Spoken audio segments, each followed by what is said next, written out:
Meanwhile, Dan Argueta went to a decision with Damon Jackson. You know how dangerous Damon is. Yeah. And he went to a decision on a short notice. And if you watch that fight,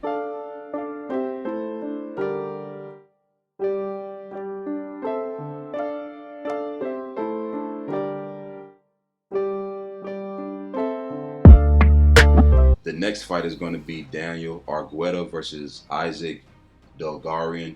According to Topology, wow, 80% of people think that Argueta is going to win. No way. No, I'm serious. They think Argueta gonna win?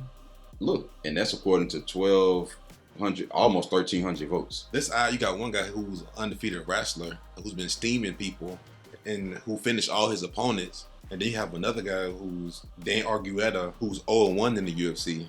Yeah, but you got to realize Argueta lost to Ricky Tercios in the quarterfinals of the Ultimate Fighter. So he was around. And then he took the fight against Damon Jackson on short notice. And he got beat only by decision. But in that fight, this is why I'm still picking him, even though he has a little bit more experience. The reason why I'm going to pick Isaac is because, first of all, oh man, I'm not going to lie. If I'm looking at the level of competition of Isaac's opponents, man, it's very low. This is why people picking Daniel. Look, the people he beat 2-2, 0-0, 2-3, 1-1, and then he finally beat somebody who was 7-2. Meanwhile, Dan Argueta went to a decision with Damon Jackson. You know how dangerous Damon is. Yeah. And he went to a decision on a short notice. And if you watch that fight, basically Damon Jackson just took him down repeatedly and took his back and backpacked him for 3 rounds. And then in the 3rd round, Dan actually started doing good, and then he lost towards the end, but that was just like the experience of Damon Jackson, kicking in. But you also got to understand, Isaac is an All-American wrestler in college, Notre Dame College. So I think people have to factor in the fact that he was badly out-wrestled by Damon, and the fact that Isaac wrestling is probably better than Damon's. Yeah, well, that's true. Now, this is what I would say. Well, it's because Isaac doesn't have as much MMA experience as Daniel.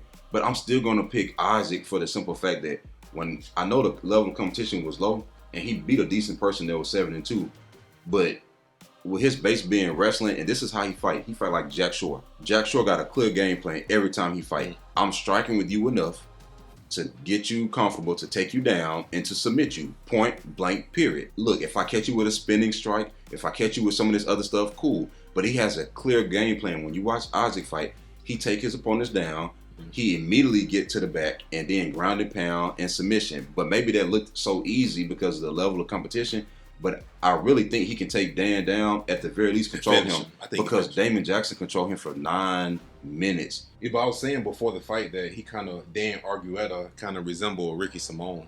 And kind of how he looked. Just think about it, the long hair, he big and strong wrestler. But then again, obviously Ricky Simone striking ain't there. But ain't no excuse because he trained with Greg Jackson. No, I'm saying Ricky Simone striking is there. No, but I'm saying, but his striking ain't there. Yeah, you said Ricky Simone striking with him. Oh, my bad. His Dan Argueta striking is not there. But he trained with Greg Jackson and stuff, so it's like you've been training for years and your striking ain't there. So it's like, what's taking so long? Because his game plan obviously gets the fight to the ground, but the striking is not there at all. And he's not a bad fighter. Obviously, he only has one official loss to Damon Jackson on short notice, but I'm going to pick Isaac, man. It seems like even with his small body of work, it seems like there seems to be a higher ceiling because the striking, it ain't all there. Don't get me wrong. He don't want to strike either.